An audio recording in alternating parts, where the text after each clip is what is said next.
This podcast is part of the Big Heads Media Podcast Network. Go to bigheadsmedia.com for more great podcasts. Welcome to Body Count, a history podcast. Now we're recording. Hello, and welcome to Body Count, the podcast where we believe history doesn't repeat itself.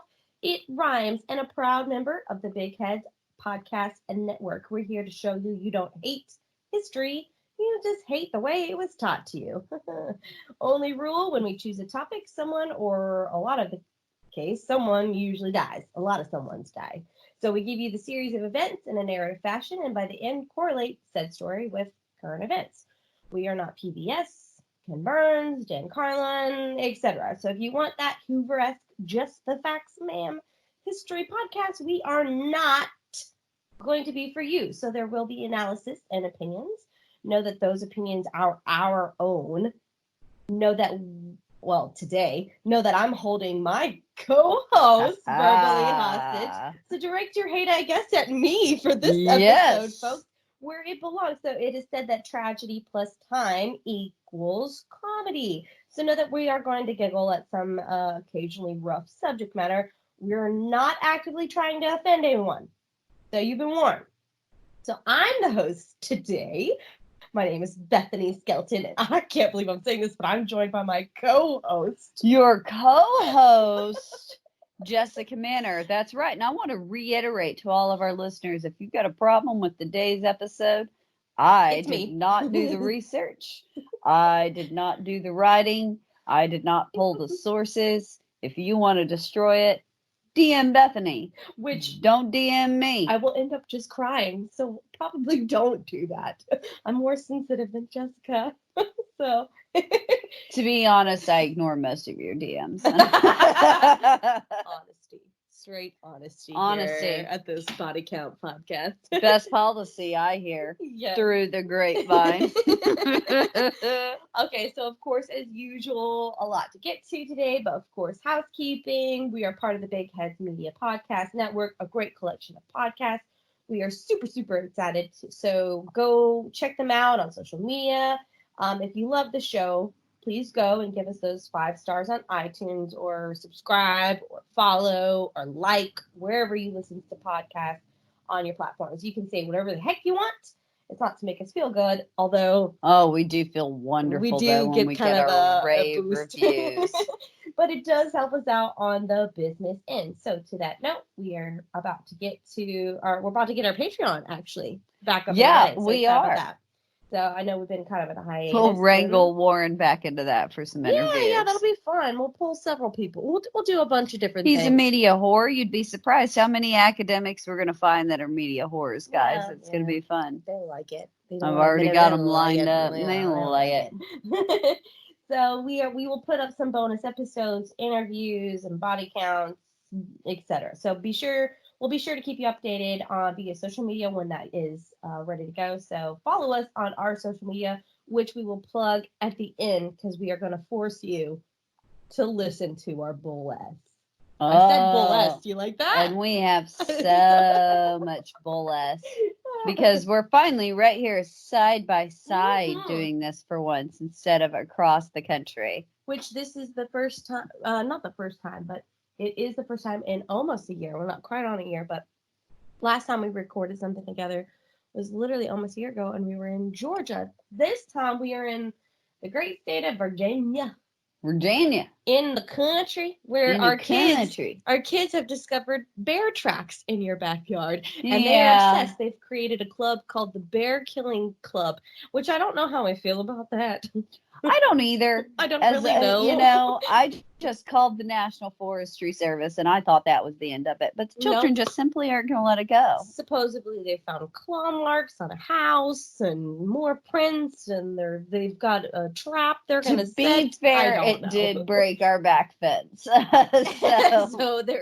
it's not a lie. There is bear tracks in your backyard, but our kids are now obsessed. But our kids are now obsessed that bears are going to somehow be able to enter this house. And they've got their weapons and their traps ready to go. That is country living, folks. That is. Country living. They've got toy broomsticks ready to attempt to beat a black bear. Yeah. You know, And I think they're going to do it. But again, I feel like we're going to have to watch a lot of Planet Earth tonight and be like, this is why we don't attack nature children. This is why we stay inside at night in the country. In the country.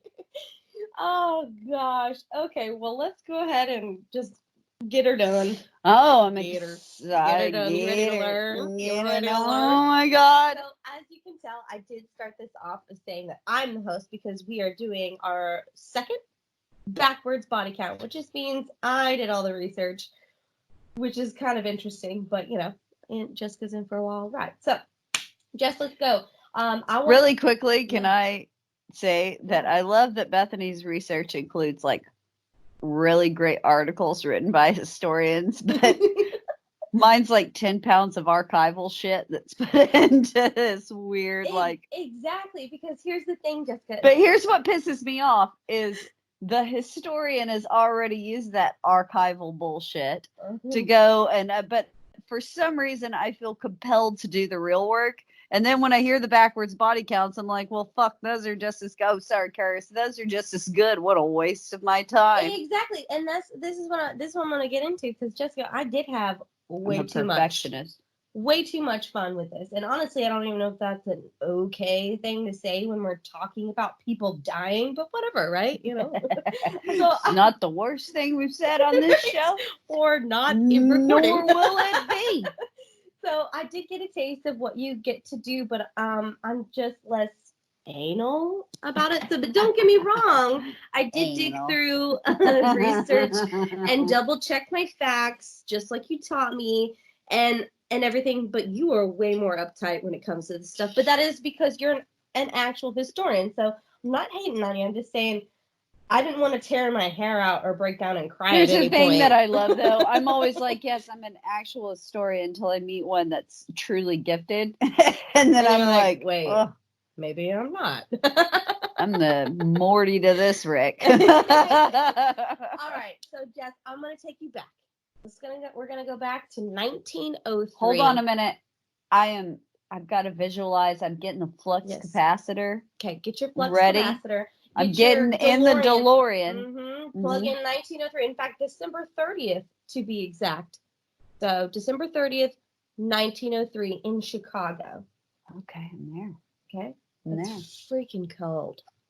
Cold, like real cold, like really, really cold. But who cares, right? It's the holiday season. People are out dressed to impress.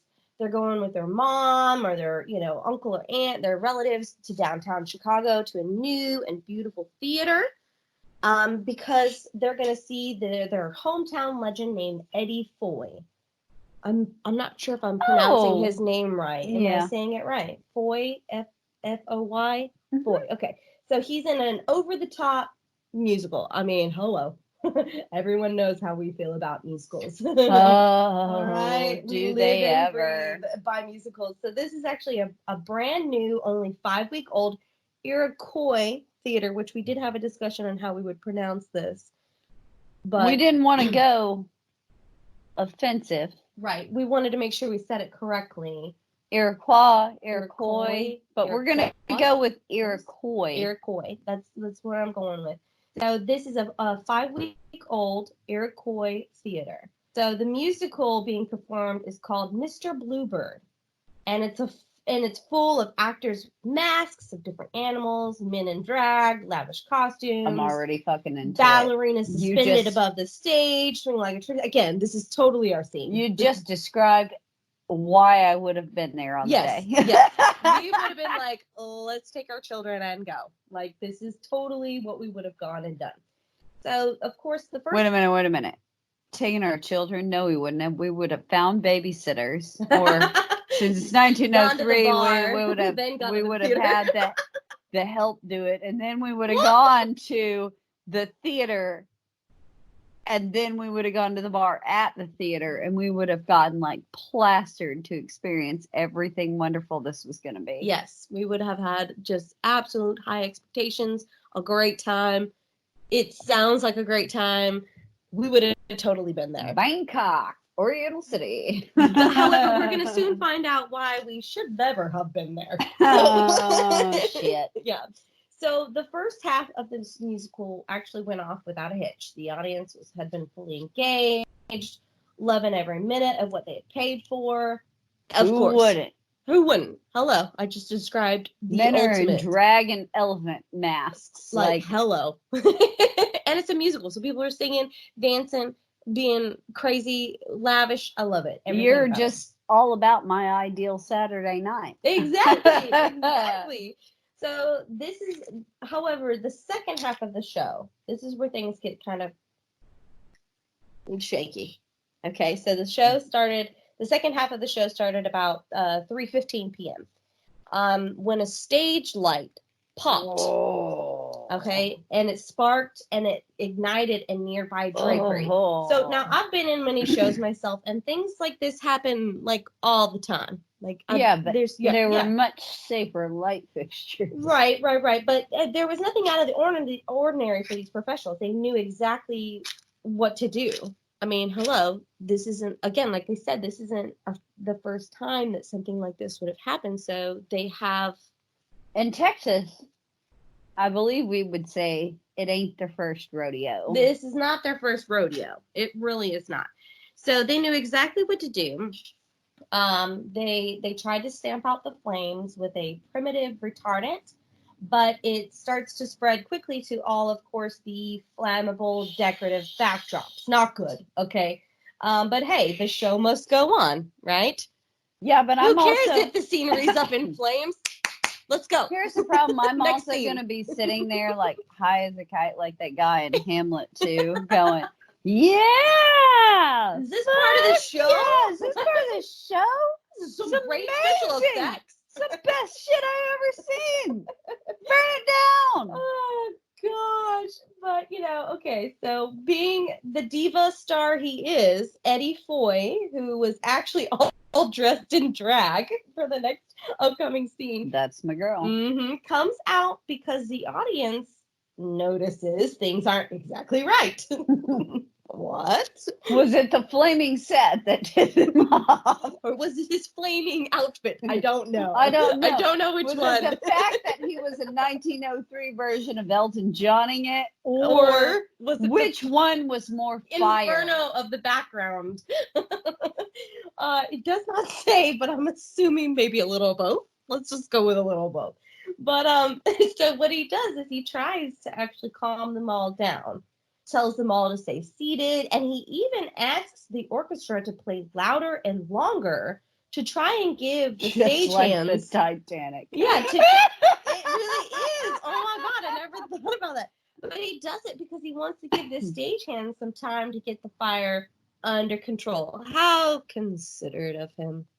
I don't know what any of you know about orchestras or their players, but if they start to really outdo what their pay grade is, it's probably a good time to run. Yeah. Again, history. So these stagehands have been through this before because they attempt to lower a supposed flame retardant curtain. But what happens? It snags. Now, I call it a supposed flame retardant curtain because later, through the research, I found out that it actually wasn't one at all. In fact, it was made of material that would have actually made the fire worse. So, yay that it snagged. Like, I don't know. Like, am I supposed to be, like, happy? Like, I think we have to be. We at kind of this have point. to. Like, especially if you find out that the thing would have actually made it worse. So, it's a good thing it snagged. And either way, based you're on gonna the find out fact how bad that it gets, we're but- covering it, Yeah. it's gonna get bad. So it's probably good that the extra like flammable curtain probably did snag. Yeah. So, but by now, it is pretty obvious that the fire is not slowing down, and it can't be contained at all. So, what would any of us do if we were sitting in the audience watching all this? I've already fucking run for the door. Get the hell out of Dodge, sister! Like, bye, Felicia. Exactly. I Like, I'm out. I've Peace. attached my kid to my back. I am nominally concerned about I'm my throwing husband, bones, but like, I'm getting in it. I would have done that before he even came out and been like, calm down, everything's fine, nothing to see here. Fuck Nothing you, to Elton hear." John. I'm Fuck you, running. Elton John. Exactly. Okay. So the crowd does exactly what we just agreed and would do, and they all jump out of their seats and just head for any visible exits. The problem with that is that most of the exits are not marked and covered by curtains because it was visually more appealing. Oh, sweet Jesus. So Yeah. now we've hit a triangle waste fire problem. Or people met their fate by locked metal accordion gates. So yeah, so these gates were actually there because the people that, the poor people that didn't have as much money, and they were the up poors. at the We poors. call them the poors. The poors. They were up in the nosebleed sections. They actually put the poor people up in the balconies, and put them up there. So they would put them up there, and because they would occasionally try to sneak down to the upper class area to get a better view, I mean, that couldn't happen. How dare they mingle with us, even though we're all watching the same show? Untouchables stay in the balcony. No. We have to keep the riffraff where they belong. So we'll lock them up. Oh, sweet God. It's like the land Titanic. Even though we're watching the same dang musical, how dare you mingle with me? You monster people. You Poors. Okay, so there was a total of 1,700 patrons that were in attendance at this performance, with many more standing ticket holders that were sitting in the aisles, which of course ended up clogging very quickly. I mean, we're all about to make it a quick buck, so might as well just fill the entire theater, right? Can we all say that maximum capacity is a good thing? Right. And we're gonna get to that. We really are. So this scene of this went from like the quote, everything is fine, nothing to see here, to complete panic, to instant tragedy, like literally within minutes. It just went, we're okay, don't panic, then panic, then a tragedy. It was just boom. There was no in between. So while all this was happening, Eddie Foy was actually still on stage. What a performer. Mm-hmm. That's a king. He's going out on top. And he survives. This is a man that actually survives this too, because he later wrote in his memoirs about what he saw in the upper levels. And this is a quote. It was a mad animal-like stampede. Their screams, groans, and snarls. Their snarls, the scuffle of thousands of feet and bodies grinding against bodies, merging into a crescendo, half wail, half roar. Jessica, can you imagine seeing and hearing all this? Like, I would never be able to sleep at night, let alone write about it. No, but I do like that he describes the sound as a crescendo because he's a performer to the end. It doesn't matter. He's up there and he brought it home, even in the memoir of death. Like, good for him. He's my and you can picture it, like the way he describes it. You can just picture bodies grinding against bodies. Ugh. It went from like a small to a crescendo roar, like an animal. It's just absolutely insane. Okay, so all of this is happening, right? Everything's going on. There's mass chaos, and the cast members realize that they are also in major trouble. So they also do what everybody else is doing, and they try to find an exit. Okay.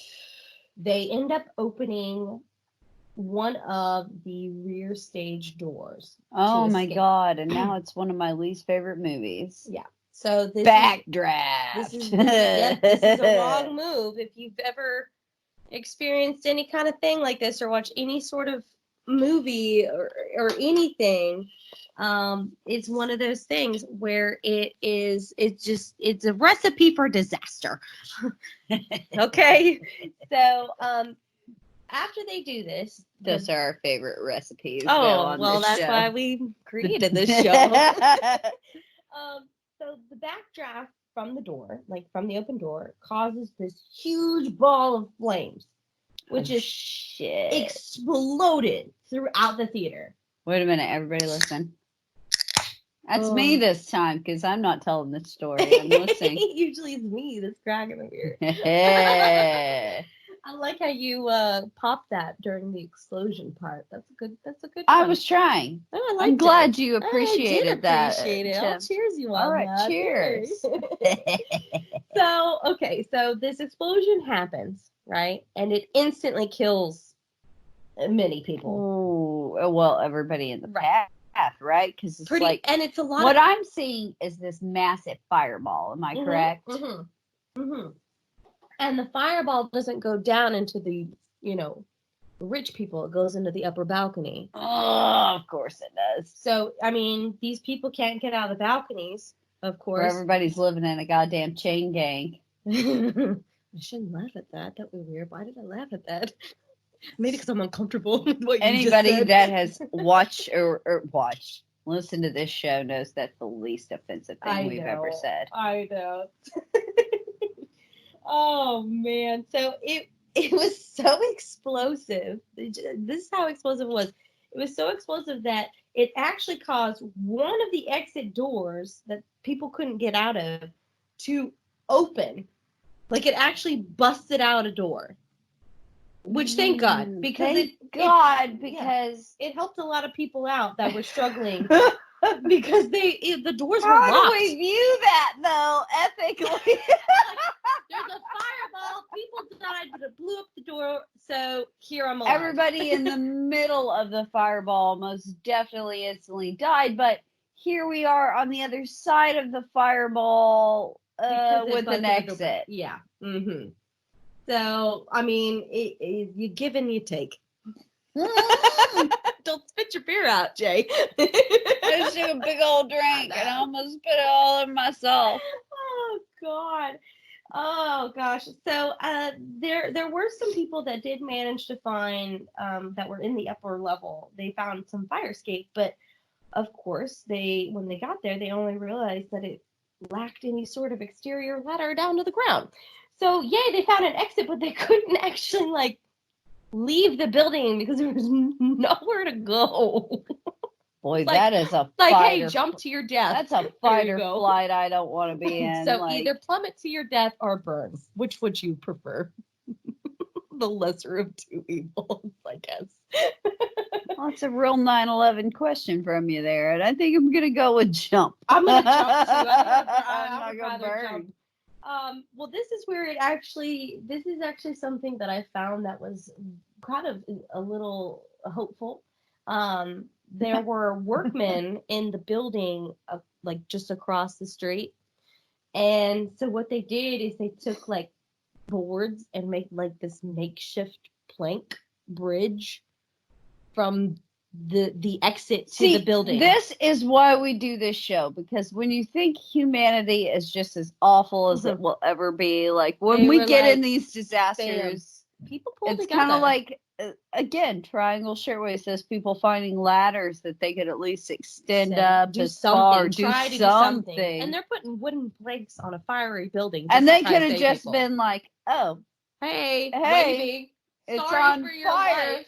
But they're let's do this incredibly complicated amount of work to try to save at least one life if we can. Mm-hmm. So, you know what? That's the upside of this. Really Even though we do tell terrible stories, we do explore the depths of the human spirit, which sometimes lifts us. Now, this actually did save a handful of people, but only after watching the first two attempt, slip, and fall to their deaths, which I'm kind of surprised because, if it was me and I watched the first two, could you imagine being the third person trying to cross this bridge? Oh no, but I've learned from the first two's mistakes. Glad you went first and second. I see why you don't do this in Mario. Now I'm playing live Mario. Thank you for going first. I know what to do now. And second, because it was the first two people that attempted that slipped and fell. And well, you got to do it Jumanji style. You got a third life there. I was thinking Mario, you know, get 3 lives. Two. We are awful people. But that's why we have each other. I love that when we're together, though, at least we say it together at the same time because we're both laughing at our own insanity right now. We laugh so that we don't cry, people. Yeah, because it is soul crushing. It is soul crushing. It has really affected us. I want you to know, guys, it has affected us. We have nightmares about this shit sometimes. Yeah. Oh, sorry, curse. So, all right. So within a few minutes, hundreds of bodies had died that were unsuccessful in finding an escape. And most of them had died before even the firefighters had arrived at the scene. With the fire and the fireball and the trampling and the God knows what else. Yeah. Like he said in his memoirs, or not memoirs, but like I said earlier, it was one of those things that went from to panic to instant tragedy. It went Hartford Circus fire real quick. 0 to 60 real quick. You know, it's just one of those things. So this next part is actually going to feel super familiar with some of our other body count episodes because there was a diner next door and they used it for both a hospital and a morgue. Well, there we go. We're back in familiar territory and non-morgues being morgues. Yep. They transported whatever building. And you know what?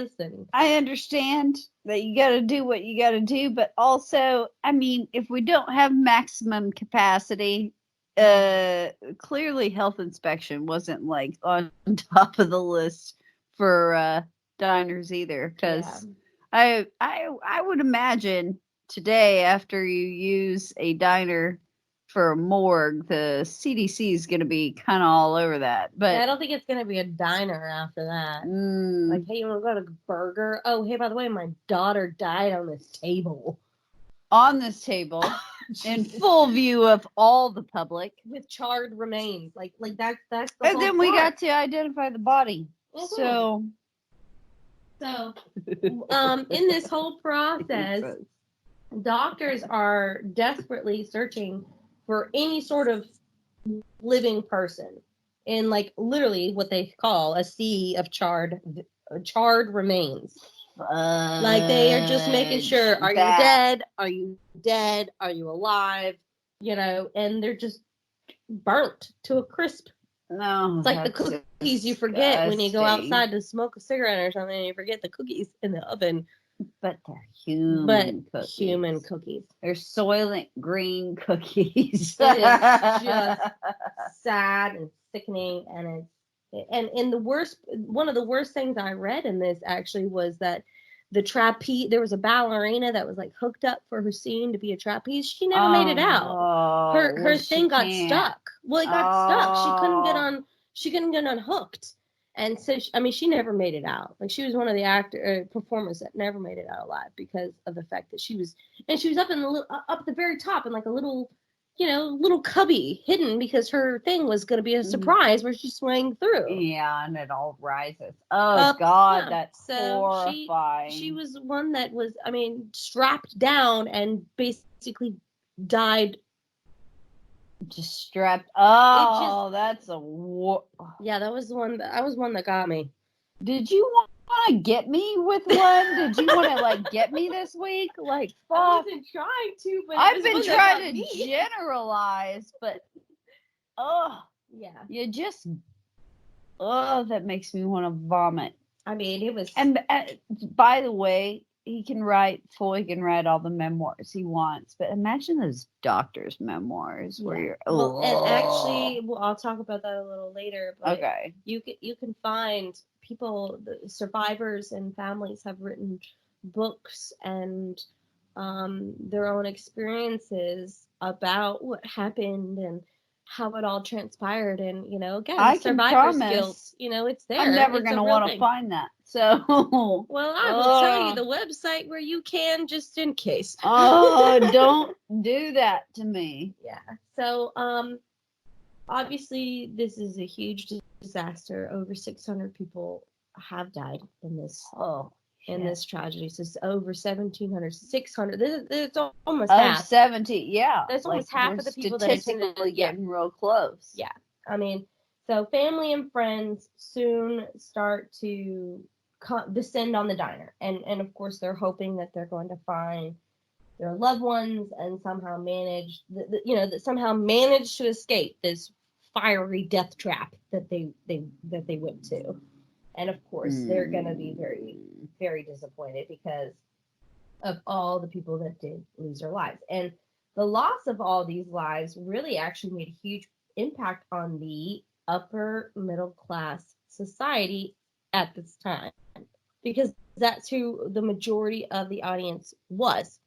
And not only that, but these patrons at the show were mostly the wives and children of some of Chicago's most prosperous businessmen and the, quote, flower of local society.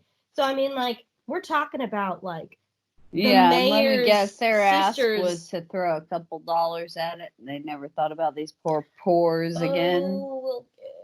Okay, we'll get into it. It'll feel very familiar. It'll feel very again, history repeated itself. Oh, good.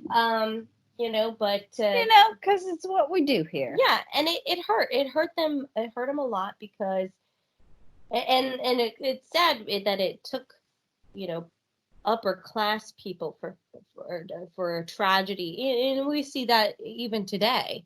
We see this happen in today's society when something happens to people that matter in the lives of people, then things start to turn around. So, but anyway, so of course the shock and the grief and the sadness, it quickly turned into absolute outrage. People were like, okay, what the F?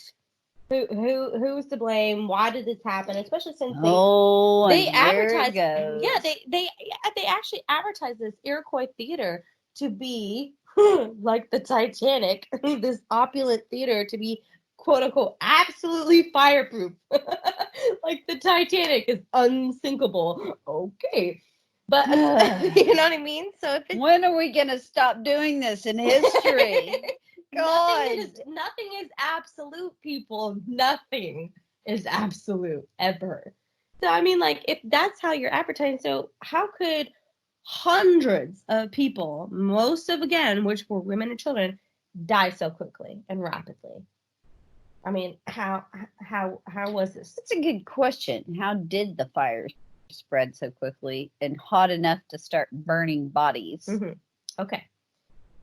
So we're about to find out, because after several days, the Chicago Tribune did write that there was just this list of regulations that had been ignored by the Iroquois construction. I love history is a big old fat repeater. Mm-hmm. This is why we say it, because it's the intro to a lot of our more horrific stories. Yeah, exactly. So this list included things such as lack of an adequate fire alarm. Okay, so there wasn't a fire alarm. There was no automatic sprinklers. There was not a mark. There was no marked exits. Actually, none of the exits were actually marked or even seen because they were covered by curtains. There was not any suitable fire extinguishing devices. Now there were two large, what they call them flues, at the top on the rooftop. Yes, like vents, basically. Yeah. On the rooftop where the smoke and flames could have vented out again. Like that's what they were designed for, is to allow everything to escape. But guess what? They were boarded shut. So even if people could have run from the fire, they're getting smoke inhalation. Right. Okay. Yes. So again, that's why we're like, well, how did all this happen in this huge theater? Why are all these people rapidly dying? Well, smoke inhalation and then the fire. And then the fire. Yeah. Oh, what fun. Yes. So, oh Jess, the task of proving culpability became hopelessly complex. Oh.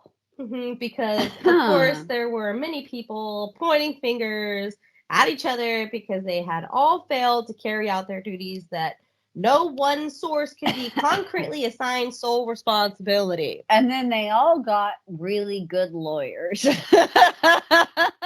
Right. And so it was one of those things where it was like, all right, who is to blame? Well, nobody wanted to take ownership. So the focus was primarily, of course, on the theater owners, the architect, and the city officials, who then quickly turned and pointed their fingers and even blamed the victims themselves. Well, naturally, Of this course. is America. Yes. I'm glad nothing's changed. Yes. In fact, I mean, the owners, his name is Will J. Davis and Harry J. Powers. So we got Will J. and Harry J. Will and Harry. They actually issued a statement to the Tribune that basically said that the audience should have remained calm and avoid any rush. And the architect even insisted that there were plenty of exits had people not become, quote, panic-stricken and stunned. I'm sorry, Disco, but if you were in a burning freaking building, what the heck would you do? Stay calm, cool, and collected? No! Jesus! No, because I'm the asshole jumping up on the seat screaming, fire! As Eddie is going, sit down, ma'am. Everything is fine. It's just... I'm screaming fire going, what, you think you're better than me? I can see you actually doing that. That would absolutely be my reaction. And that's the really sad part of the entire truth. Right. But I mean, the reality of it is like if you were to sit down and think about it yourself, okay, Will and Harry, what if you had been in that building? Well, they were never going to be at that building. Well, of course not. I mean, I'm just saying, like... You're asking the 1% to attempt to sympathize with the 99, and... I know. Which... It's not a problem we have today at all, guys. That's not why we cover the things that we cover. Never! Oh, gosh. So, everyone afterwards, of course, just wanted to wash their hands of responsibility and didn't want to be connected to any part of this absolute tragedy. And now this was also, you're probably more familiar with this than I was, but this was during a time when the city was actually notorious with regard to laws and doing what you were supposed to do, patronage and payoffs and slipping money under the table. And yes, welcome to 1903 Chicago. Well, in 2020 Chicago. What? And what? What? Welcome to Cook County. I mean, it's one of those things. So now, of course, the link to corruption was never proven in court, and the indifference of city officials to known violations contributed to the fact that the theater received only a cursory safety inspection before opening up to the public weeks earlier. So that makes the American government ultimately at fault, and no wonder we're throwing piles of dirt on that smoking heap of bullshit. Sorry, curse. Because technically, yes, they did do a preview, like a tiny inspection by the government. The government went in and did this, and they knew that there was problems, but they didn't do anything about it. The government has problems carrying out its own regulations? What? No, not our government. History does not repeat itself. And this is why we have a podcast. And this is why we have a podcast. Yeah. So, I mean, what I learned actually was that construction had been running behind schedule, but of course the theater owners were very quick to rush to open it before the busy holiday season because I mean, that makes sense. What? Who would want to make money on people that are willing to shop and spend their money? Duh. So, what's crazy, what I learned is that the mayor of Chicago, his name was Carter Harrison, he actually did order a review of all theaters just months earlier. But because he had a lack of support and enthusiasm from city officials, it meant that the investigations just like disappeared. A lack of support and enthusiasm from city officials for the mayor of Chicago. What? Oh, it's such new things to all of us, isn't it? Know this. This is why we yell at you to learn history. Learn. Learn from everyone's mistakes, please. Oh, God. Sorry. Just as a really funny aside, I'm several beers in, and Bethany has her laptop beside her, but I could not decipher the fucking words on it if you paid me $1 million right now. Because I'm several beers in too, and I'm like really trying to make sure I follow along and not get lost. Yeah, it's more difficult than it seems, isn't it? Usually I'm the one. It's harder than it fucking sounds. Yeah. It's not my job. It's your job. I know. It's your job to keep it together this week. I can get as drunk as I want. I don't have to understand human language. That could be fucking written in Sanskrit for all I know. You can probably read, actually. Your sensory Some would of it, kick in. actually. Yeah, you're right. Oh, God. It would make more sense than the English language to me right now. Oh, and I heard it. Yeah, we're okay, getting Rick. there, viewers. Okay, Rick. I'm going full Rick with it. Oh, gosh. Well, okay, after numerous investigations, hundreds of testimonies, and 3 years of legal... Wait a minute. I gotta stop you because you're really gonna piss me off because I'm gonna know that nobody's gonna ultimately be held responsible. I'm getting for there. this. I'm gonna tell you. Okay. You're about to find out. But the lowest man on the totem pole is gonna be held responsible for this. Just wait. Let me get there. So there's all this investigation, testimony, 3 years of legal wrangling.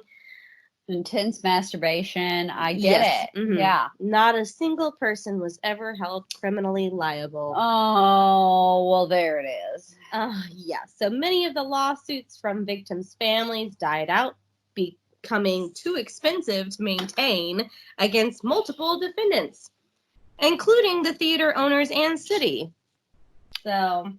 Wow. Mr. Davis, one of the owners, was tried, but of course was never convicted.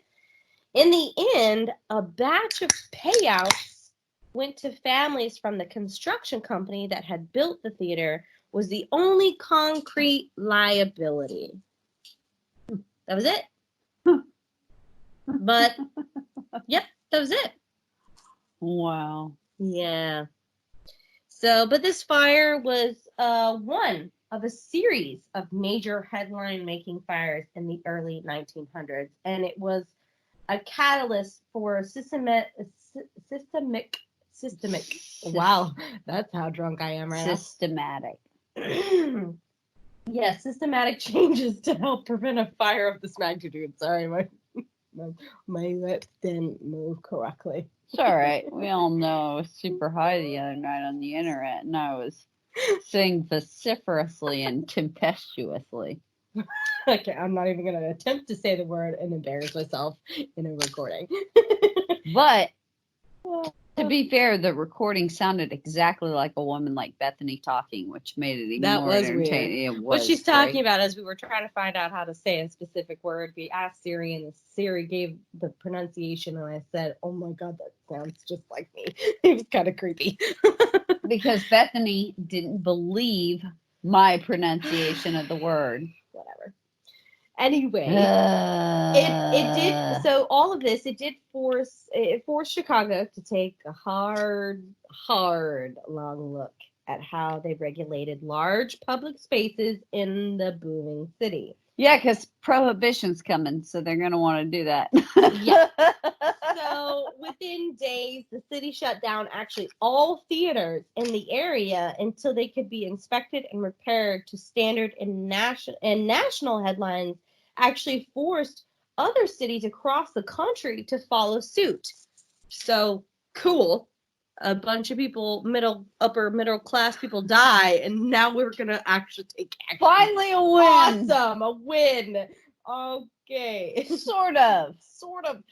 So, within a few weeks, Chicago's city council passed a new building ordinance by an overwhelming majority that compelled structural changes, including new standards for aisles and exits, the use of fireproofing solution on scenery, connected fire alarms, limits on occupancy. There's your occupancy. The elimination, completing the standing ticket holders, changes to sprinkler requirements, and the rules for rooftop flues, which are the vents up at the top. So there was some good changes that came out of this. It takes people to die for us to get our shit together, but hey. Welcome to America. We can only do so much. You know what? I shouldn't say America. Welcome to all of the history of the world. Yes. So I'm actually welcome to the world. To the world. So I actually am putting in here a really kind of interesting fun fact with Bethany. Among the changes were also the stipulations pertaining to the lighting of exits, aisles, and corridors, including the requirement that a, quote, red light to be kept burning over the exits during performances.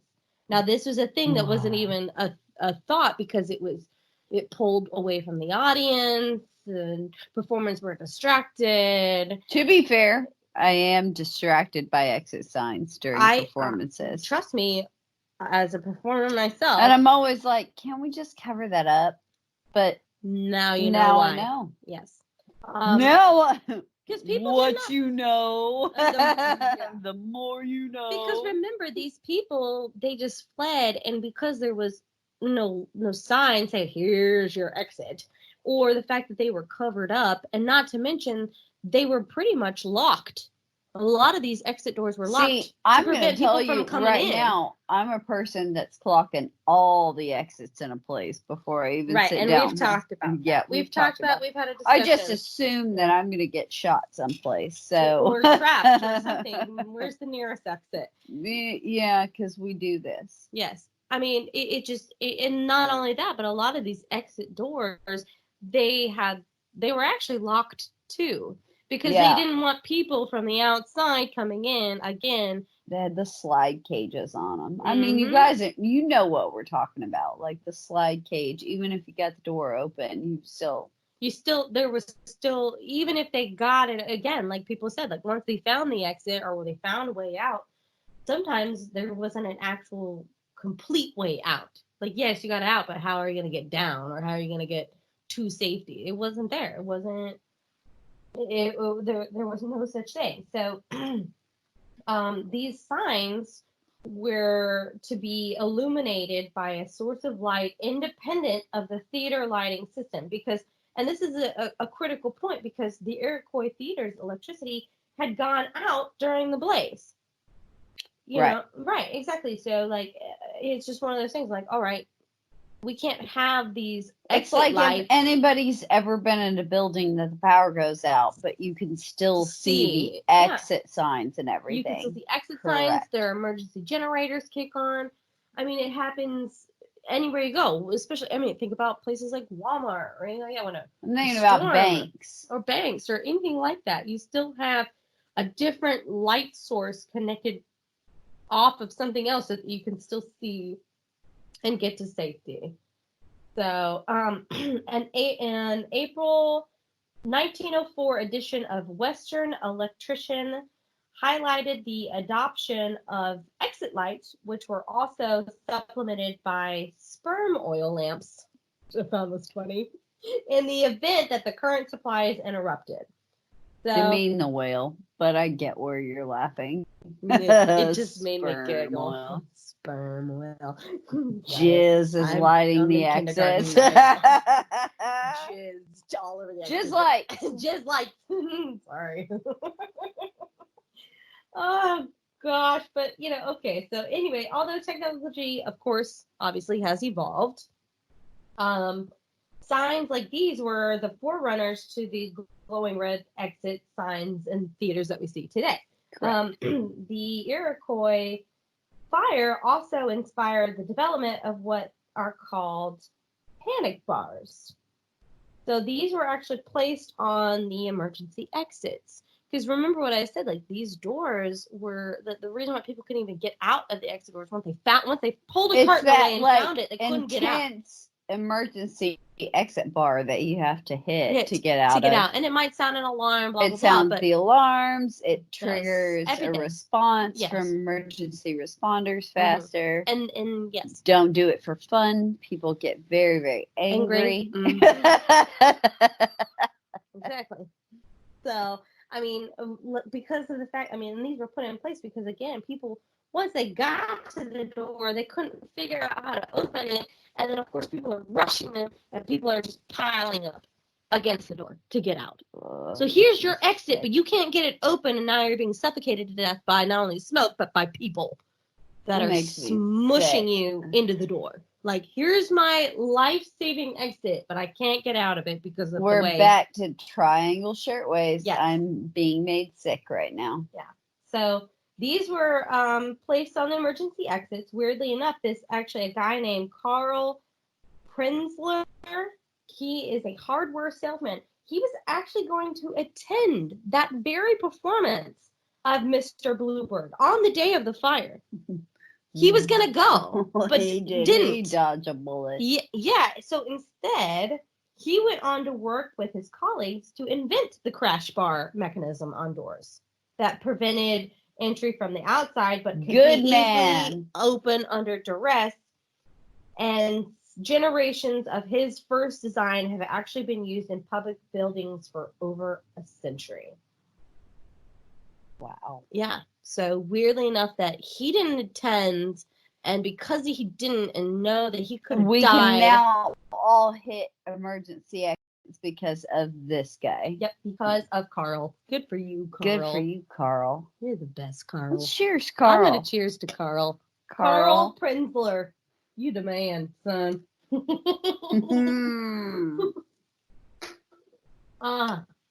Okay.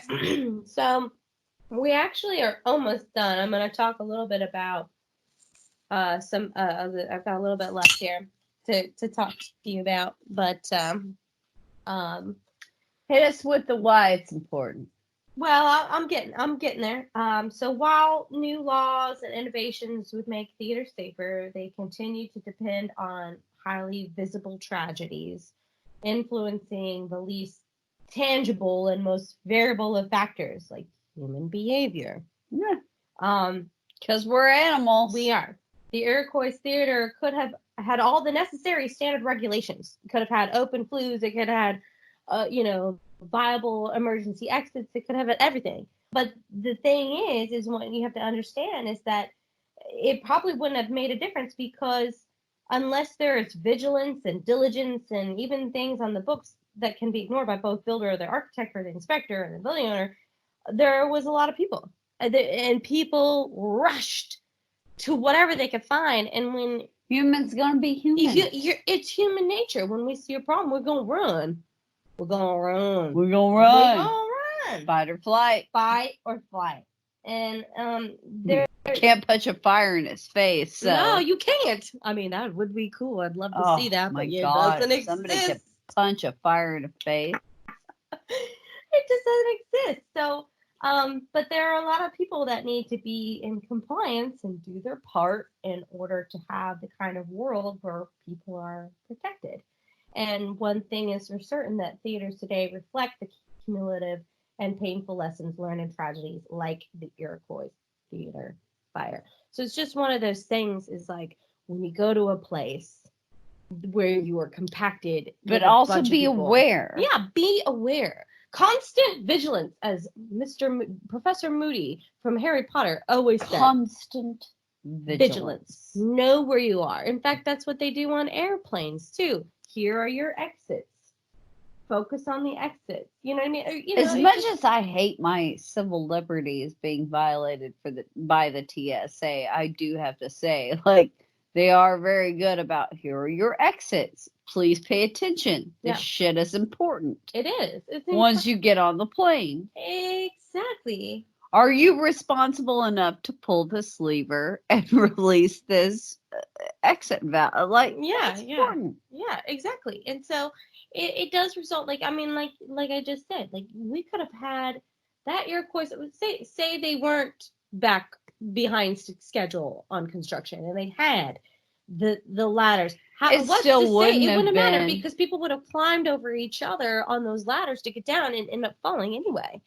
So there's just there really would have been no way to escape. We from all death. have to have sense in an emergency, Mhm. because I agree a lot of this was a little bit of a sense of emergency and how you exit a place. Right. But you're also right. I know that we all want to preach against any kind of regulation, specifically safety regulation. And some of you out there in our industry listeners are going, oh, I hate government. But there's a reason. There's always a reason. These are the predications to the shit that you don't want to do, that you have to do safely. Exactly. And in the end, it will save your life and others. I agree. And if Eddie Foy had come out and said, I would like you all to take, calmly, I would like you all to stand up very calmly and just calmly, just row by row, just go ahead and we're gonna take a brief another intermission. He could have cleared out. I can't blame him though. He was performing. He was performing. The show must go on. I've been in a dance competition before where my top kept sliding down. And I was always told, don't touch your costume. So I let my top go to my belly, and I finished that performance strong. Titties are not fire, though. Titties are not fire. My titties are fire. Your titties are fire. Sorry, Mom, if you're listening. Oh, my God. I apologize. Sorry. But I mean, it is true. Like, it's one of those things where it's like, this is another one that I don't feel like we even have to preach on what the modern applications are. I think they're very apparent. Yeah, they are. They're very obvious. I mean, it's one of those things where it's like, yes, other people fucked up. They did. They fucked up with safety and all that stuff. But, and I hate to say that we're not blaming the victims. We aren't. They did what any natural human instinct would have been. And it should have worked. It should have. But the point is that we all got to fight the powers that be. That we're never going to be able to take a stand against that. No. I mean, I don't want to start a revolution here. Well, and it's not like I can't picture myself in that situation acting any differently either. Honestly, if it was me that was there, I think I would have done the same. I saw the curtain in the set go on fire, I would have had my family and left. But I mean, at the same time, we're talking about different good for them though for being such theater lovers for staying. This is great effect. This is a wonderful performance, and we're also talking about the fact that they had somebody that they knew in the show come out and tell them.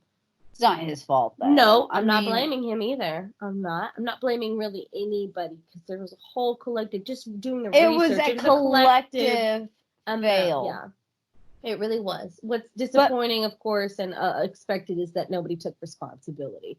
Go figure. I mean, duh. Well, no. Of course not. No, of course not. Why would they do that? Blame the lawyers. They had good ones. I mean, we are talking about not upper middle class. We're talking about upper class people, that got away with a lot of skimming and city officials that never were prosecuted. And some paying off of some government officials. Yes. And It went round. You know, and round basically and the round. same shit that happens today. And you Yeah. guys wonder why we talk about this. This is Mhm. why we talk about the things we talk about, because Eventually, I'm hoping we learn. Well, hopefully. it's, as I've said, the atomic bomb seems to be the only thing that has taught us a lesson in life. Mm-hmm. That's true. That's a pressing end. Yeah. But you didn't come here to be happy. Nope. Even though we're laughing. Even though we're laughing because So we're uncomfortable. I did want to tell you that I got most of my information from the Smithsonian. Okay. Yeah. And the Iroquois Theater Fire actually does have their own website where you can find testimonies.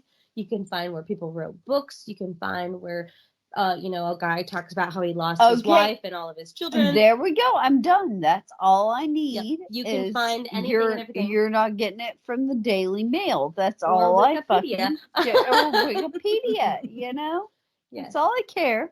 The going through the Bethany, Iroquois Theater website is I'm little hard. That was hard. That was a hard one for me. I'm gonna get you beer my clapping beer me? You're clapping against your beer. I'm Beer beer clapping. clapping you. This is the second time I've gotten a clap on my. It was worth it. It was damn good. Well, thank you. Well researched. Thank you. I don't know. Again, like I said in the beginning, I don't know why I thoroughly enjoyed learning about it because people died, but it was interesting. Well, And it that's hit kind close of our to home. hook. And it hit close to home because as a performer myself, hello people. I mean, if people don't know this already, I'm a dance major. Which is why I thought it was very interesting for you to do this one versus me like clacking it out and being like, I don't care. Yes. Hashtag I don't care. Yeah. And see, I mean, I've been in a situation where I've actually seen a fire break out backstage and it got contained. It happens. It happens, or more than people think. Yes. When things get snagged or people get hung upside down because the thing didn't work right. Know anything about that one? Quite a lot, more than you think. But Bethany, yeah, I am so very proud of you. Thank you. Not only did you tell me the story, Mm-hmm. you correlated it to current events, and bow. You deserve to bow. I learned from the best, Jess, and that would be you. Well, we tried. I'm not the best, not by any means. Yeah. You know what is the worst part? In my book, you're the best. You know what is the worst part about us having guests, though? You What? very clearly understand suddenly how far from the best I am. I would never say that to your face.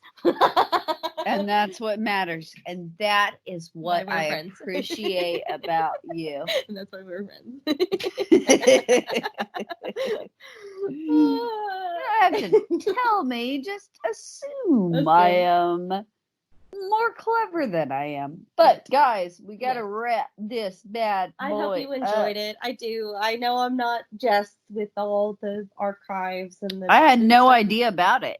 What did I tell you when you started researching? You gave me a different fire, actually, and I found one that started before the other. I gave you the Hartford Circus Fire, and that one's not as fun. Not that we No, mean it was fun. No, it was. It was actually good information, but I just found something that actually had happened before. And like resonated. that resonated, I yeah. understand. You have to find what resonates with you. I Mhm. get it. Yeah, and not only that, but I know. this was a pivotal one. And like I said, there were a series of different fires throughout the 1900s, but this one in particular, because of the fact that I hate to say it, but a lot of upper middle class women and children died. That Probably was a like good lesson, though, mhm. because that so rarely happens, and change came because of it. So, Mhm. commentary on our society, guys. It's another reflection. We're not of- going to go into it. We're not going to rant That's a and whole rave. nother podcast. You're already in it. Yeah. It is what it is. So let's read ourselves out. Yes. First and foremost, please go and find our page. You can find it on bigheadsmedianetwork.com. We live there. We We're live there. shooting new promos, Yes. but you can also find all of our podcast episodes there. You can find all of our podcast episodes on iTunes. Body Count Podcast or Body Count HistoryPod.com. They're all on there. And iTunes, Spotify, Stitcher, Google Podbean, Play, yeah, whatever. Podbean, whatever the hell that is. Just type it in and you'll find us. We'll be there. We'll pop right up on any platform that Mhm. works for you. Go find out the podcast on our social media. You know what else I didn't know? We have merchandise. We do have merchandise. We have shirts, don't we? Yeah, we can got buy shirts. shirts and hoodies. Oh, snap. I like me a hoodie. You can get those I always at love me a good hoodie. bigheadsmedia.com. Yum. You can find it. Just search Big Heads Media Network. It'll pull up. You're going to go to the history section, and then we have merchandise. Merch.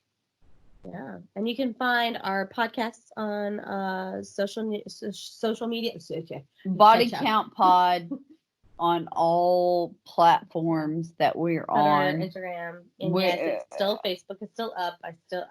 We're getting Bethany's redoing the We're Facebook. getting It's there. going to be different We'll get there. eventually. Well, we'll get there. Yes.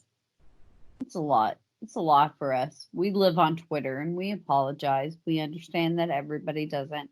You can email me with questions about the show or suggestions at Jessica Manor, MANOR, like the house, not the behavior. Jessica Manor at bodycountpod.com. Mhm. And then you can also find you on social media, Jessica B. Manor. B Manor, on Twitter, Instagram. You can find me at on Instagram. You can find me Bethany RN24, Bethany Skelton 5 on Twitter. That's about it, y'all. Again, heads up for our Patreon. It's coming. It's We're coming. gonna have We're in there. some fun. We're only We're one gonna have people. some One fun people. stuff. We're only two Like people. and fun people and fun Mhm. us and doing body counts that aren't necessarily body counts, Mhm. like kamikazes that survived Right. and weird stuff that we don't get to do on the podcast. I Exactly. promise it's coming. So follow us on the social media if you want to be aware of it and Mhm. be on top of it. And Bethany, I Yes. have to applaud you for a fantastic. Episode. You're welcome. Yeah, it Thanks. was. Yeah. I have no I'm complaints. kind of smart. Nobody said you were. Oh my Except for god! me. Except for me. You're gonna start a whole fight. You're gonna start a whole thing. It always does. God damn it! All right. Well, we Love love, you you guys. guys. And I love you. Just thank you. And I love you. Mwah. Mwah. We will see you all next week. Bye.